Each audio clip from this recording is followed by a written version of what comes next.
의미가 그렇게 좋은 것은 아니지만 어쨌든 일상 속에서 우리가 공휴일로 또 하루의 쉼을 허락하심에 감사하면서 또 이렇게 수요 예배 자리 가운데 임하시는 모든 성도님들의 삶에 하나님의 크신 은혜와 또 사랑이 가득하시기를 간절히 바랍니다.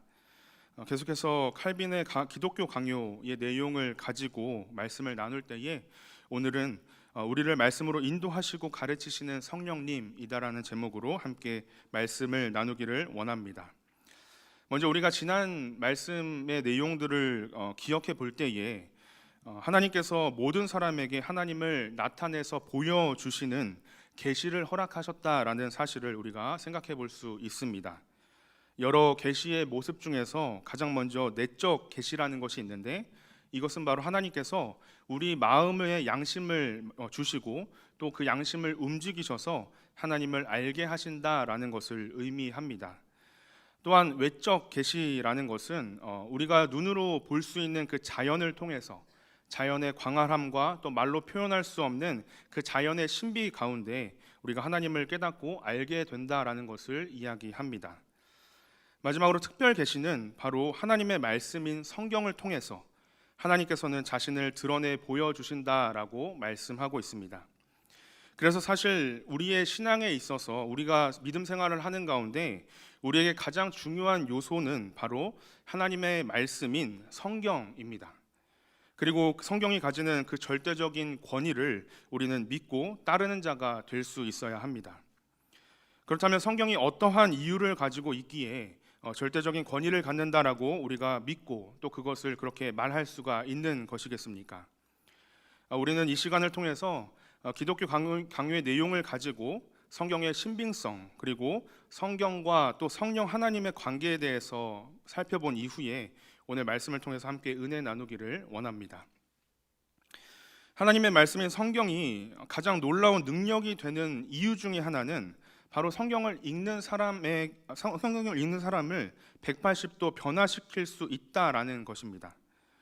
기독교인을 대적하기 위해서 소년병으로 훈련을 받았던 한 남성이 성경을 읽다가 예수님을 만난 이후에 변화되어서 자신의 삶을 간증하게 되는 그런 내용의 기사를 본 적이 있습니다.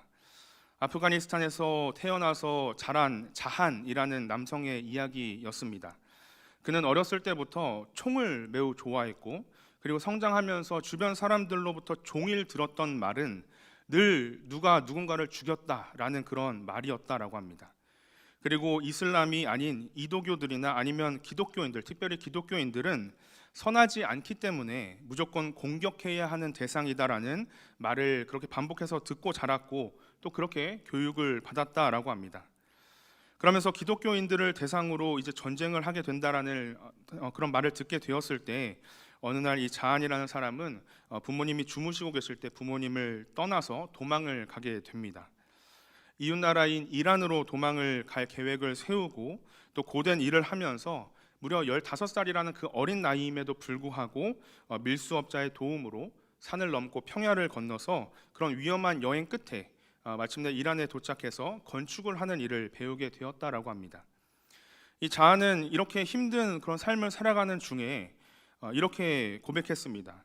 삶의 빛을 얻기 위해서 많은 고난을 경험했는데 결국 자신의 친구 중에 기독교인이었던 그 친구의 전화 한 통을 통해서 그 친구가 자신에게 전달해 주었던 자신의 신앙에 대한 것들을 이야기를 들으면서 그가 건네주었던 성경이 자신의 삶을 완전히 뒤바꾸어 놨다라고 고백했습니다.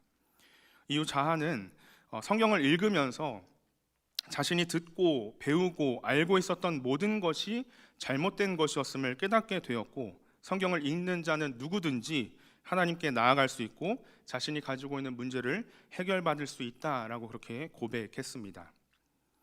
사실 자한이라는 제가 말씀드린 이 남성뿐만이 아니라 세계의 역사 속에서 하나님을 싫어하고 또 혐오했던 사람이 성경을 읽고 믿음을 갖게 되었다라는 그 사례를 우리는 많은 곳에서 찾아볼 수 있습니다. 즉 성경은 읽는 사람으로 하여금 그 마음과 생각에 진정한 변화를 불러일으킬 수 있는 분명한 신빙성을 가지고 있는 책입니다. 신빙성이라는 말은 어떠한 것을 믿을 만한 것으로 받아들일 수 있는 것을 의미합니다. 믿어서 증거나 아니면은 근거로 삼을 수 있는 내용이 가득할 때 우리가 신빙성이 있다라는 말을 합니다.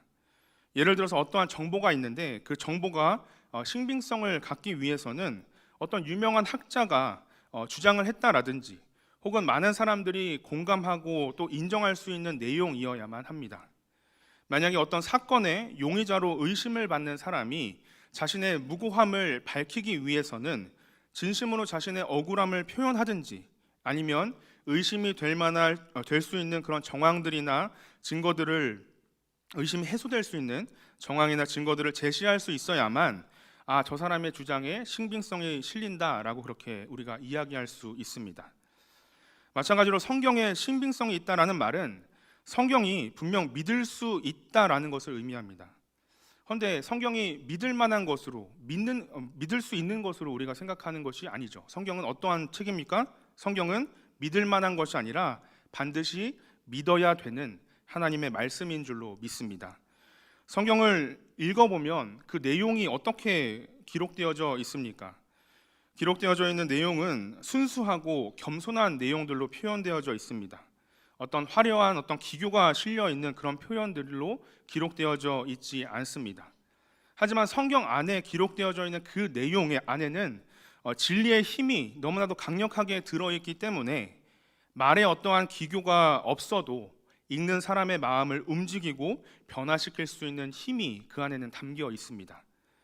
빛을 숨기려고 아무리 노력을 해도 바늘 구멍만한 틈이 있으면 빛이 모든 것을 뚫고 어두움을 밝히게 됩니다. 마찬가지로 누가 뭐라 해도 진리는 스스로 드러나게 되고 구별되는 법입니다. 즉 지극히 평범한 인간의 언어로 쓰여진 성경이라 할지라도 명확하고 분명한 하나님의 진리가 담겨 있기 때문에 그 진리의 빛이 죄악된 어둠으로 가득 찬 우리 인간의 인생을 비추어 줄 때에 진정한 변화를 일으킬 수 있다라는 것입니다. 세상에는 수많은 책들이 있습니다. 화려한 글재주를 가지고 한순간에 사람들의 마음을 사로잡아 매료시키는 그런 어떤 지혜와 여러 가지 뛰어난 발상들이 가득한 책들은 우리의 시선과 생각을 매혹시킵니다.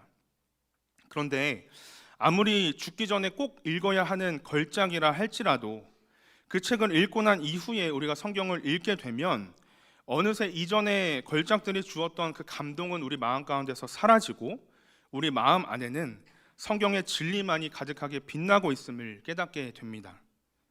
왜냐하면 비록 인간의 말로 쓰여진 성경이지만 그 내용 안에는 인간으로서는 도저히 이해할 수 없는 하나님의 지혜와 사상과 명철과 그리고 생명이 그 안에 가득 담겨 있기 때문입니다. 그런데 성경의 신빙성에 대한 놀라움은 여기서 끝나지 않습니다. 칼빈은 기독교 강요에서 모세를 예로 들면서 설명하고 있습니다. 모세 오경에는 인간이 만들어낸 신이 아니라 스스로 계신 하나님, 영원하신 하나님에 대한 말씀이 기록되어 있습니다. 또한 성경은 하나님의 예언과 성취가 가득 담겨져 있는 책입니다. 단적인 예로 하나님께서는 창세기 17장 7절에서 내가 내 언약과 나와 너 및 내 대대 후손 사이에 세워 영원한 언약을 삼고 너와 내 후손의 하나님이 되리라라고 말씀하셨습니다. 그런데 여기서 제가 표시한 것처럼 내 대대라는 의미는 400여 년을 의미하는 것인데 이것은 하나님께서 출애굽 생활 400년 이후에 이스라엘이 출애굽할 것을 예언하신 말씀이고 실제로 출애굽기 12장 40절 말씀을 보면 이스라엘 자손들이 애굽에서 거주한 지 430년이 된 이후에 애굽에서 출애굽을 하게 되었다라는 사실을 우리가 말씀을 통해서 살펴볼 수 있습니다. 이를 통해서 성경은 분명 예언과 또 성취라는 구조로 이루어져 있음을 우리가 발견하게 됩니다.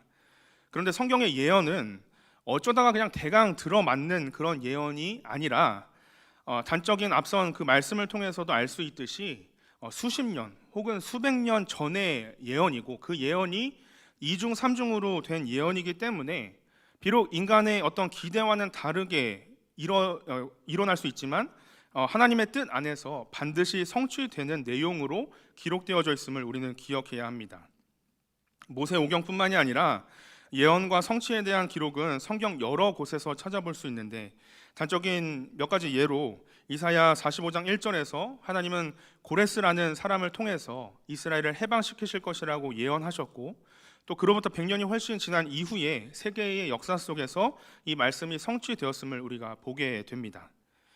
예레미야는 25장 11절 12절 말씀에서 이 모든 땅이 폐허가 되어 놀랄 일이 될 것이며 이 민족들은 70년 동안 바벨론의 왕을 섬기리라. 여호와의 말씀이니라. 70년이 끝나면 내가 바벨론의 왕과 그의 나라와 갈대아인의 땅을 그 죄악으로 말미암아 벌하며 영원히 폐허가 되게 하되라고 말씀하신 이 내용 그대로 이스라엘은 포로 생활 70년이 계속되었음을 우리가 이스라엘의 역사를 통해서 살펴보게 됩니다. 그리고 70년 이후에 해방되었다는 사실을 우리는 잘 알고 있습니다. 그러니까 하나님의 예언의 말씀이 기록되고 또 그 내용이 그대로 성취된 책이 바로 성경이라는 것입니다. 아울러 성경에는 무수히 많은 이적에 대해서도 기록을 하고 있는데 세상 그 어떠한 책을 견주어 봐도 그 어떠한 책보다 성경이 가장 많은 어떤 이적에 대한 기록을 담고 있는 책이다라고 생각해 볼 수 있을 것입니다. 하나하나 언급할 수 없을 만큼 많은 이적이 성경에 기록되어져 있는데, 단적인 예로 모세 시대를 떠올려 볼 때에 우리는 애굽을 친 하나님의 그 10가지 재앙이라든지, 아니면 막대기로 바위를 내려쳐서 물을 솟아나게 했다라든지, 성경에 하늘에서 만나와 메추라기가 떨어졌다라든지, 그리고 홍해가 갈라지는 이러한 여러 가지 이적들의 내용들을 살펴보게 됩니다. 사실 이 모든 것은 모세가 어떤 특별한 능력이 있어서가 아니라 전지전능하신 하나님께서 역사하신 것입니다. 그리고 이 모든 내용의 이 모든 내용을 기록하고 있고, 성경은 이러한 내용에 대해서 전혀 대수롭지 않게 그렇게 기록을 하고 있습니다. 이러한 성경은 세상에서 수많은 사람들의 방해 속에서도 그 명맥을 이어가면서 수천 년이 넘는 인간의 역사 속에서 지금까지 전해져 오면서 전 세계 많은 사람들에게 다양한 언어로 보급되어져서 읽혀지고 있습니다. 신구약 성경이 세상에 공포된 이후 많은 세상의 지혜자들은 이 성경을 대적하는 데 심혈을 기울였지만, 오랜 세월 동안 성경은 그 권위를 인정받으면서 그 안에 담겨있는 모든 내용이 믿을 수밖에 없는 하나님의 진리로 가득 담긴 하나님의 말씀임을 스스로 증명했음을 우리가 생각해 보게 됩니다. 그렇다면 어떻게 성경의 모든 역사가 온전하게 이루어질 수 있었던 것이겠습니까? 만약 성경의 내용이 단순히 어떤 인간의 생각과 경험과 어떤 감정에 의해서 기록이 되어진 것이다라고 한다면, 인간이 완전하지 못하고 불완전한 존재이기 때문에 그 내용 가운데는 분명히 오류와 문제가 있어야만 하지만, 성경은 성령 하나님에 의해서 되어진 것이기 때문에 믿을 수밖에 없는 신빙성을 가지고 있는 정확무호한 하나님의 말씀임을 우리가 기억해야 합니다. 즉, 성경의 저자는 곧 성령 하나님이십니다. 이 사실을 통해서 성경을 우리가 이해할 때에 우리는 성령 하나님을 빼놓고 이해할 수 없음을 기억해야 합니다. 성령 하나님의 통치하심을 받는다라는 말은 곧 말씀의 다스림을 받는다라는 것으로 우리가 그것을 이해해야 합니다. 그런데 어떤 이들은 성령 하나님과 성경을 자꾸 분리해서 이해하려고 하지만, 분명한 사실은 성경과 성령 하나님은 곧 하나이심을 우리가 기억해야 합니다. 성령 하나님은 성경에 의해서만 인정되는 분이시고 절대로 성경을 떠나시는 분이 아니시고, 성경은 우리에게 안심하고 확신 있게 이 성령 하나님을 알고 따를 수 있도록 인도합니다. 하지만 어떠한 사람들은 꼭 성경을 통해서만 하나님의 진리를 깨달을 수 있는 것이 아니다라고 그렇게 주장을 하기도 합니다. 극단적으로는 성경이 없이도 하나님께 나아갈 수 있다라고 그렇게 말하는 사람들이 있습니다. 어느 시대에나 신비주의자들은 존재해 왔고, 이들은 꿈을 통해서 성령의 계시를 직접 받았다라고 주장을 하기도 합니다. 또는 기도하는 중에 성령의 환상을 보았다라고 주장하는 이들도 있습니다. 그리고 자신의 어떤 경험이나 체험이 다른 그 어떠한 것보다도 중요하다라고 그렇게 주장을 하기도 합니다. 이들은 성경보다 자신의 느낌을 더 강하게 의존하기 때문에 성경과는 상관없이 그냥 자신이 체험했던 그 강렬한 체험의 맛이 들려 있기 때문에 성경의 활자에는 큰 흥미를 느끼지 못합니다. 그래서 성경의 내용과 교리를 유치한 것으로, 천한 것으로 무시하는 사람들도 있습니다. 하지만 말씀을 떠나서 영의 능력을 추구하는 사람들은 스스로 허망하고 거짓된 것들에 매일 수밖에 없는 존재가 되고 만다라는 사실을 우리가 기억해야 합니다. 그렇기 때문에 칼빈은 기독교 강해에서 이렇게 이야기하고 있습니다. 우리가 함께 읽어보도록 하겠습니다. 시작. 그러므로 우리에게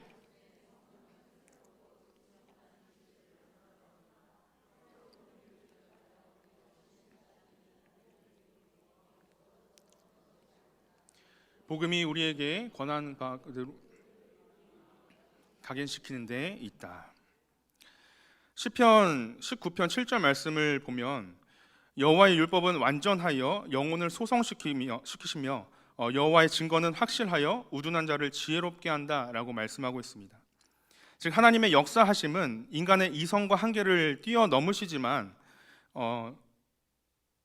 성령 하나님만이 오직 성경을 통해서 우리를 더욱 예수 그리스도의 복음 앞으로 온전하게 하시는 분이심을 우리가 기억해야 합니다. 그렇기 때문에 우리는 성령 하나님께서 성경의 절대 권위를 인정하고 증명하시는 분이심을 기억해야 합니다.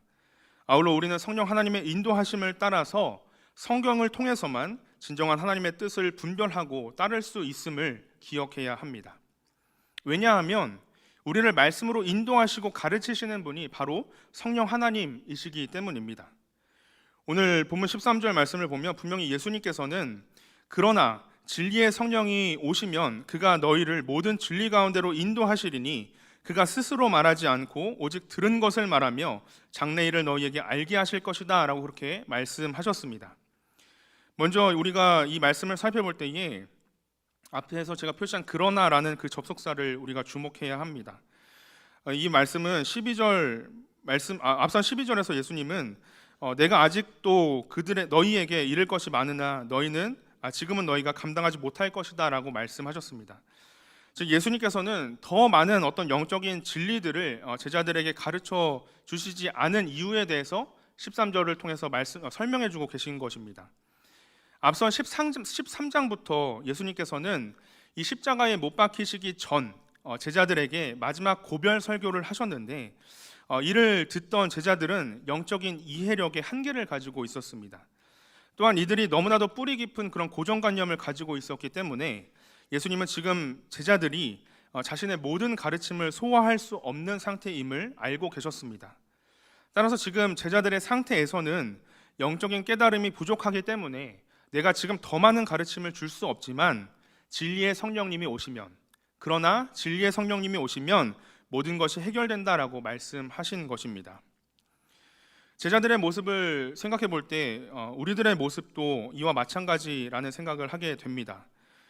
우리가 제자들과 같이 영적인 깨달음이 부족할 수밖에 없고 계속해서 말씀 이외의 것들로 세상을 살아가려고 하는 이유는 바로 우리가 죄인이다라는 인간의 근본적인 문제 때문일 것이라고 생각합니다.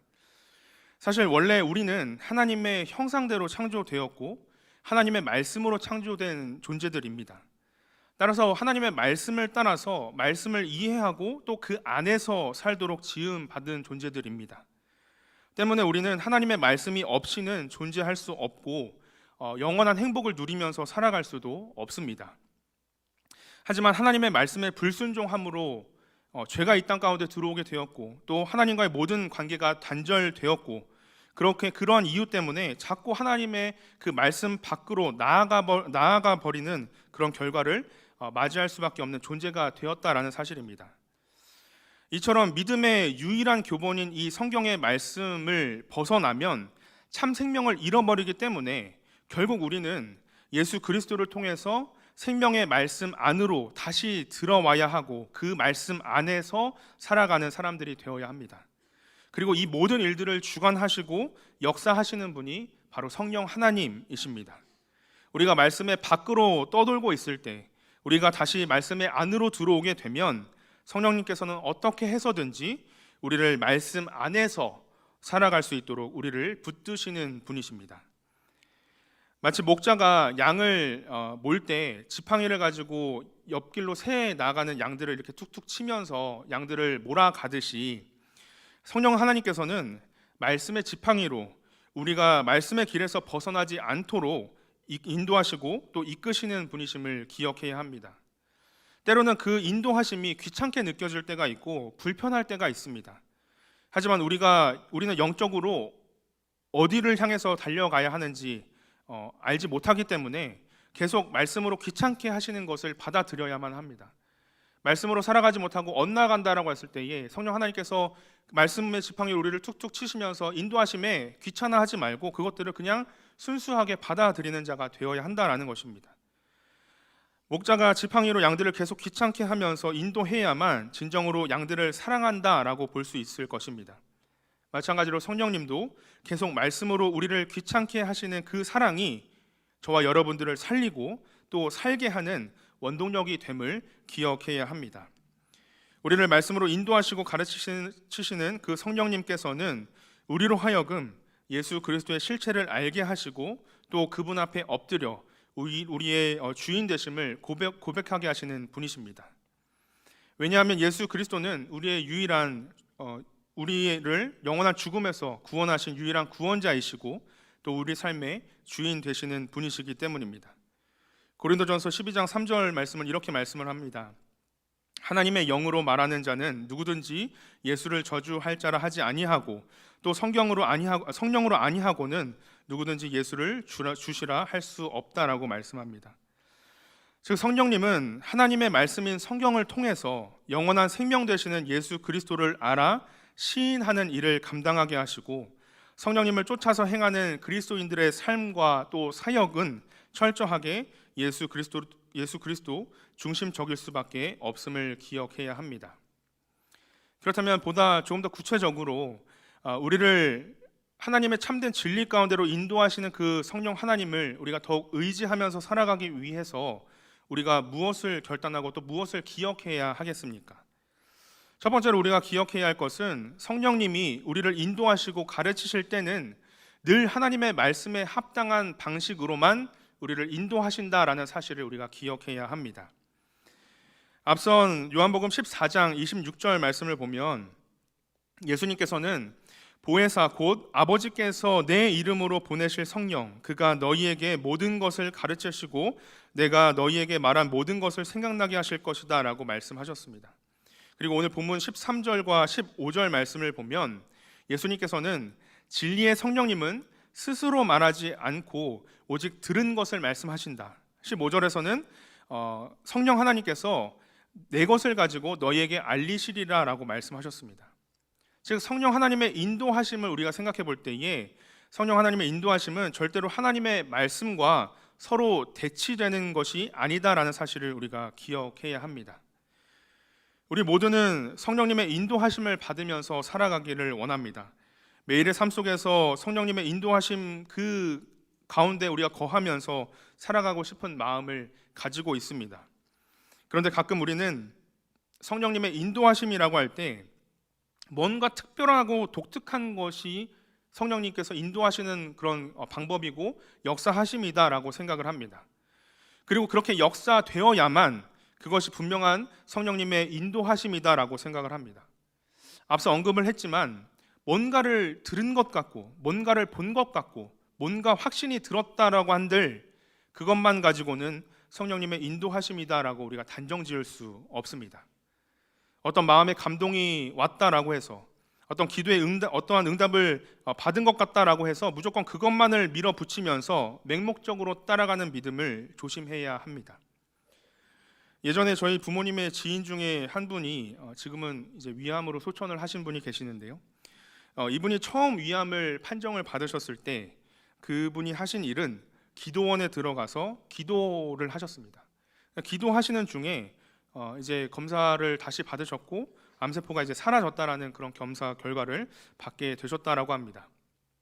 뭐 한마디로 이제 정말 간절하게 기도함으로 나아갔더니 하나님께서 치료의 손길을 허락해 주셔서 건강을 회복하게 되셨다라고 그렇게 이야기할 수 있을 것입니다. 그런데 문제는 그 이후에 찾아왔습니다.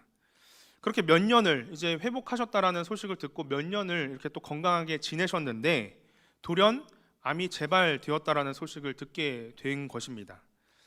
그러면 상식적으로 생각을 해볼 때에도 이것이 뭐 처음도 아니고 재발이고 그리고 이전보다 더 안 좋은 상황이라고 할 때 당연히 의사의 어떤 진료를 받아서 정상적인 어떤 항암 치료라든지 아니면 뭐 수술이라든지 이런 정상적인 의학적인 조치를 취하면서 동시에 기도함으로 나아가도 사실 어떻게 될지 모르는 게 우리의 인생인데, 그분은 이전에 자신이 치료받았다라는 그 기억만 가지고 의학적인 도움은 전혀 받지 않은 채 또다시 기도원에 올라가셔서 기도만 하셨습니다.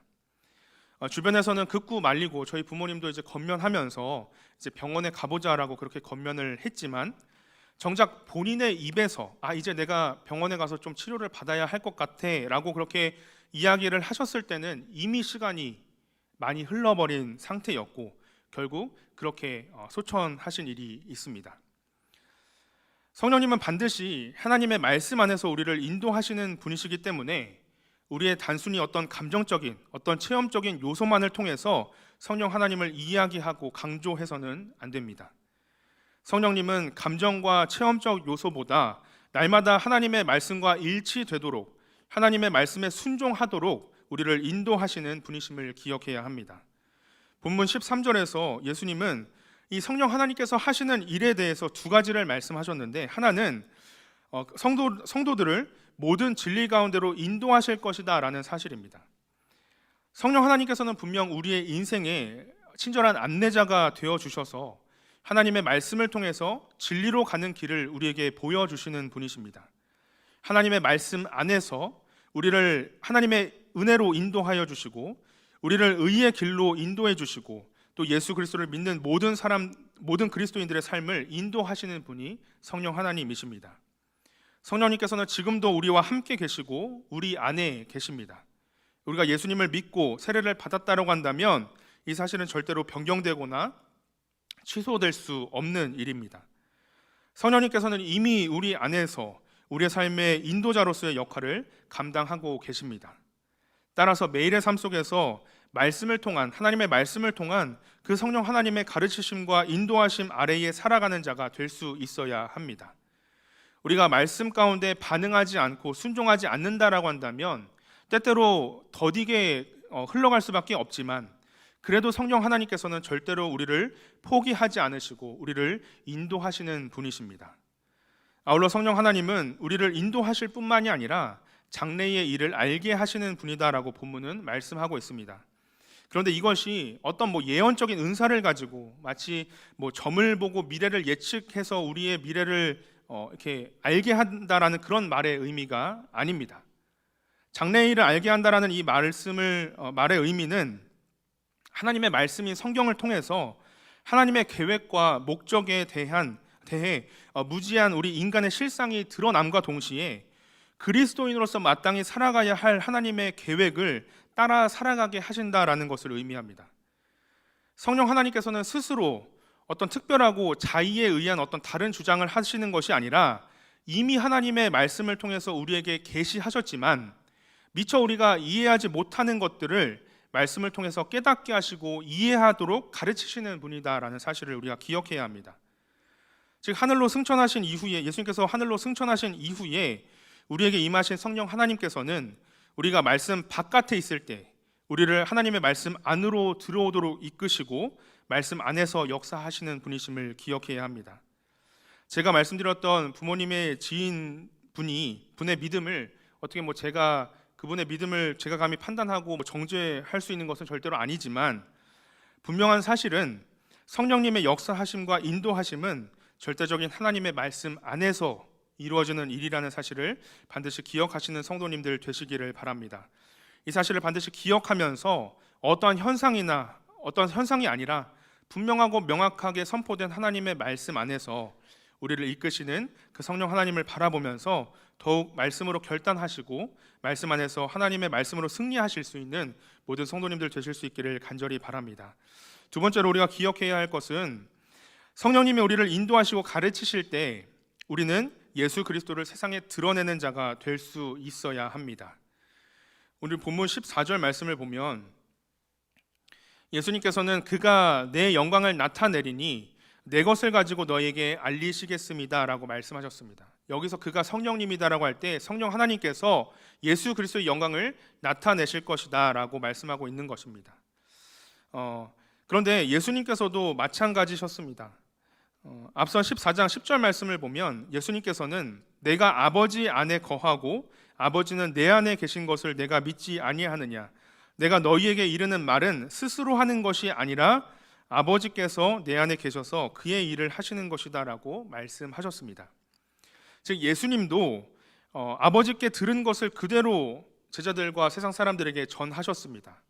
그래야만 하나님 아버지를 영화롭게 해드릴 수 있기 때문입니다. 마찬가지로 성령 하나님도 이와 동일합니다.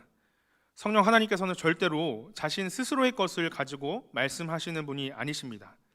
예수님의 말씀을 다시 생각나게 하시고 또 그 말씀을 밝혀주시는 분이 성령 하나님이십니다. 말씀의 진정한 참 맛을 보여주시는 분이 바로 성령님이심을 우리가 기억해야 합니다. 그리고 우리의 삶 역시 이러한 성령님의 인도를 받는다라고 할 때 우리는 분명 세상 가운데 예수님을 드러내는 삶을 살아갈 수 있어야 합니다. 만약 우리가 개인의 삶을 통해서 예수님의 모습을 드러내지 못한다라고 한다면 마태복음 28장 19절 20절 말씀을 통해서 예수님께서 모든 민족으로 제자를 삼으라라고 말씀하신 그 명령을 효과적으로 수행하기란 불가능에 가깝다라는 사실을 우리가 기억해야 합니다. 따라서 우리는 말씀을 통해서 성령님의 인도하심과 가르치심을 통해서 예수 그리스도의 성품을 본받는 자가 되어야 합니다. 말씀을 읽을 때 그 말씀 속에서 예수님의 인격, 예수님의 성품, 예수님의 정신, 예수님의 생활을 본받아서 다른 이들에게 드러내는 삶을 살아갈 때에 가장 효과적인 영혼 구원의 사역을 감당할 수 있음을 기억해야 합니다. 따라서 더욱 성령 하나님의 그 인도하심을 따라서 말씀 가운데 온전한 예수 그리스도의 모습을 본받아 예수님의 이름을 높이고 하나님의 영광을 위하여 살아가실 수 있는 모든 성도님들 되실 수 있기를 간절히 바랍니다. 말씀을 마무리하도록 하겠습니다. 성령 하나님께서는 오직 성경을 통해 자신의 진리와 또 권능을 우리에게 나타내 주셨습니다. 따라서 성령님 없이는 성경이 있을 수 없고 반대로 성경과 상관없는 성령님도 존재할 수 없습니다. 우리는 성경을 떠난 성령님에 대해서는 들어본 적도 없고 이러한 성령님을 받은 적도 없습니다. 성령님은 항상 성경의 말씀으로 우리에게 나타나시고 또 성경의 말씀 속으로 우리를 인도하시고 가르치시는 분이십니다. 우리가 더욱 말씀 안에서 생명을 얻고 또 말씀으로 풍성한 삶을 살 수 있도록 역사하시는 분이 바로 성령님이심을 꼭 기억하시는 모든 성도님들 되실 수 있기를 간절히 바랍니다.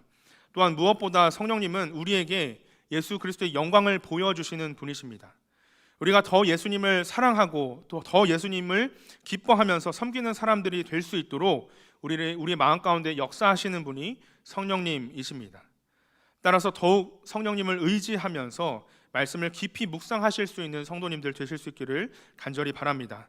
또한 말씀으로 우리를 인도하시는 그 성령님의 인도하심과 또 온전한 가르치심을 받으면서 날마다 세상 가운데 옳고 그름을 분별하는 그 영적인 분별력을 가지고 더욱 예수 그리스도의 이름을 영화롭게 하는 그런 복된 사람들로 살아가시는 여기 모이신 모든 와우리 교회 사랑하는 성도님들 되실 수 있기를 간절히 축복합니다.